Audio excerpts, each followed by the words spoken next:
Le duel entre De Klerk, Stortbetton, Waregem et Kangaroosboom s'est joué en prolongation. Samedi soir, la semaine avait été bien agitée du côté des Flandriennes avec le départ de Benny Mertens et l'annonce de l'arrivée de Marc Foucard, toujours coach de Derleuk. Le Flandrien était pourtant bien sur le banc samedi, même si Hilde Dont était renseigné comme coach sur la feuille de match. Marc Foucard est affilié à Waregem et pouvait donc bien se trouver sur le banc. Oui, c'est permis, il n'y a aucun problème. La seule chose est que je dois rester assis, donc c'est seulement Hilde qui peut se lever.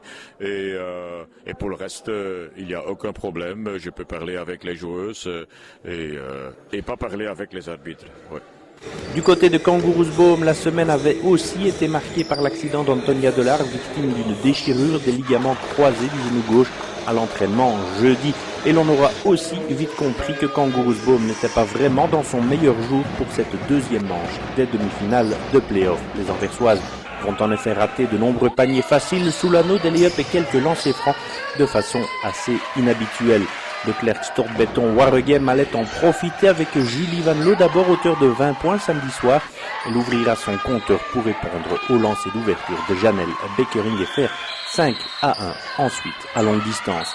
Mitteselus fera 7-1 et Jasmina Rochsel puis Dana Bonen à la suite d'Inge Mellemans bien au poste du côté de Waregem tenteront de lancer Kangaroosboom dans la partie, mais avec un bon début de match de Mitteselus encore, cela fera 11-5 au Marquois.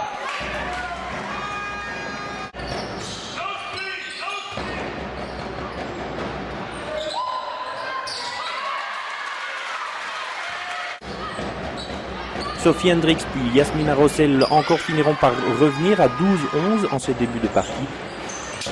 Bien en place sur le plan défensif, Waregem avait commencé aussi à jouer à l'intérieur en servant Melissa Dennett. L'américaine se retrouvera en bonne position à 2 reprises pour redonner les commandes à son équipe. 16-11.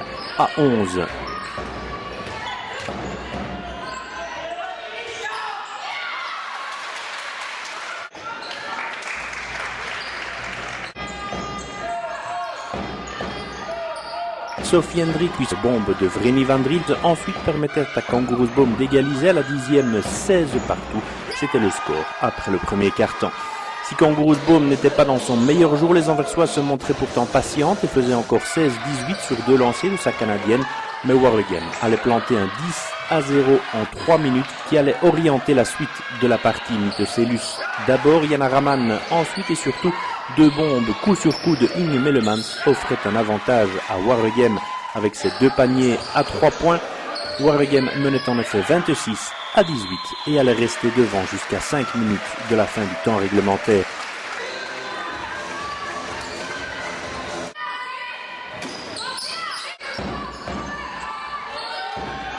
Une nouvelle bombe signée cette fois Yana Raman on the buzzer portait l'écart à 10 unités, 29-19, cela souriait pour Waregem.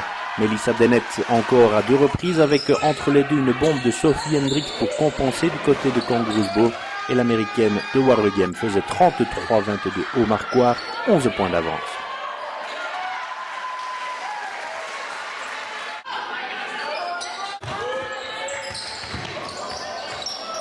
Bien servi par Yasmina Rossel, Nelle Deyart saluait son retour à Waregem, mais Julie Van Loo mettait un point d'honneur à garder les distances entre son équipe et Cabot, 37-27 à la mi-temps. Dana Bonen essayait bien de rapprocher Kangaroosboom dès la reprise, mais 4 lancers de suite manquaient ensuite par Janelle Beckering et malgré un panier de Yasmina Rossel, Waregem restait bien devant. Mitteselus ne tremblait pas sur la ligne des lancers, Julie Van Loo faisait 43-31, écart maximum dans cette rencontre. Le troisième quart sera beaucoup une histoire de lancer franc. Kangaroosboom en héritera d'ailleurs de 51 au total de la rencontre. Dana Bonen notamment convertissait les siens en plus de ramener les Anversoises à 43-38. Julie Van Loo puis une contre-attaque de Inge Mellemans et malgré un 3 points planté entre-temps par Evelyne de Croos permettait cependant à Waregem de mener 51-41 à la demi-heure. Les Flandriennes commençaient à sérieusement y croire.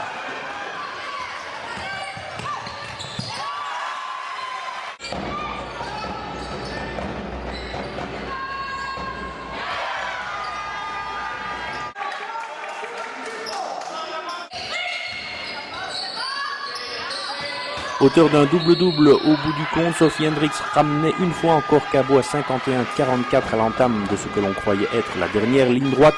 Les Flandriennes faisaient 53-44 et les filles de Sven Van Kamp allaient ensuite commencer à grignoter leur retard. Se montrant toujours aussi patientes et sans jamais céder à l'énervement, les Anversoises vont revenir dans le sillage de Waregem avec Dana Bonen, puis Vreni van Driel et Jasmina Rovtsel qui feront 53-51.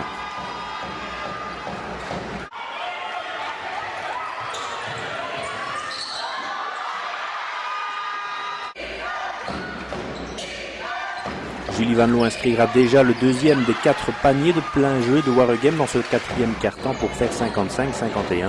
Ce sera la dernière fois que Waregem sera devant, pour ainsi dire, alors qu'il reste 4 minutes 30 au marquoir. Sophie Hendricks allait renverser la tendance. L'avantage était désormais dans le camp de Kangaroos Boom.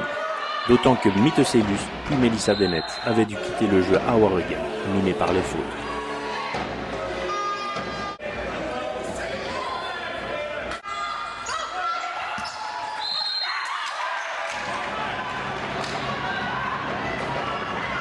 Les Anversoises semblaient filer vers leur qualification pour la finale sur un panier bonifié de sa Canadienne Janelle Beckering. Ce sera en effet 56-60.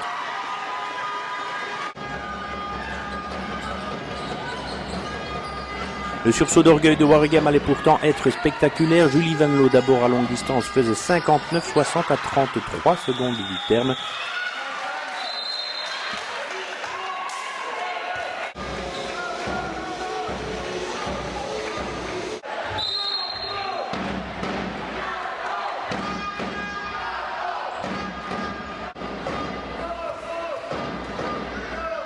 Et si 2 lancers de Jasmina Rovtsel faisait 59-62 pour rassurer peut-être Kangaroos Boom, et bien loin, un panier à 3 points venu de nulle part d'Anne-Sophie Struck poussait les 2 équipes à la prolongation. Waregem pensait même bien un moment avoir gagné, mais le marquois qui avait indiqué brièvement 63-62 indiquait finalement bien 62-62 prolongation.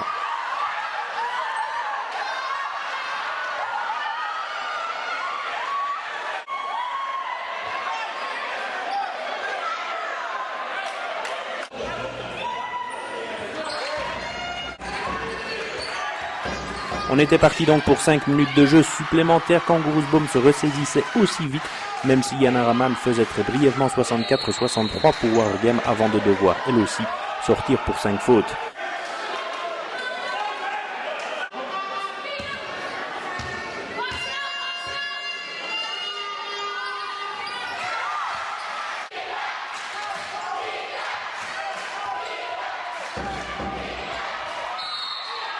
Dana Bonen puis Janelle Beckering allaient aller chercher à l'arracher une deuxième victoire dans cette série de demi-finales.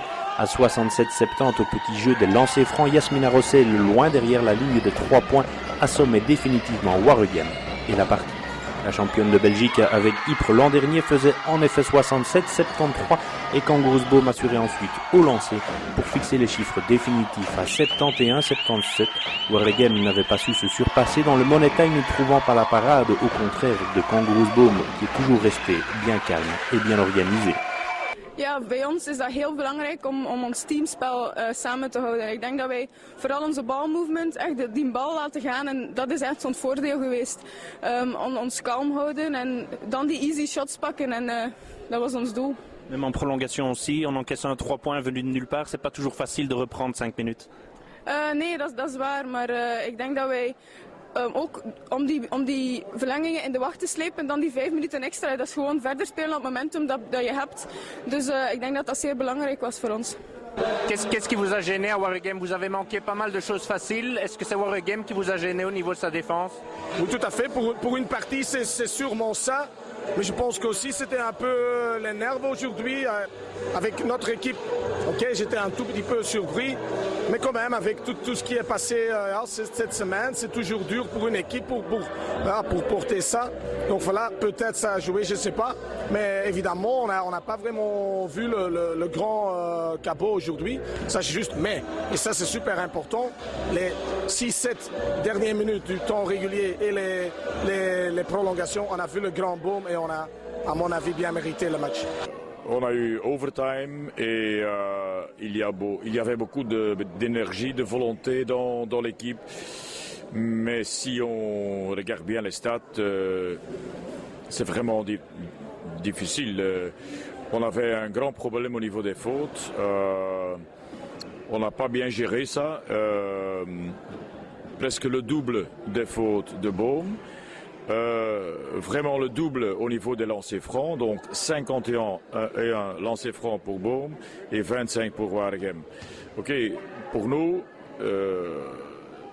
ça sera important de bien analyser ce match et quoi faire défensivement et offensivement pour améliorer ça.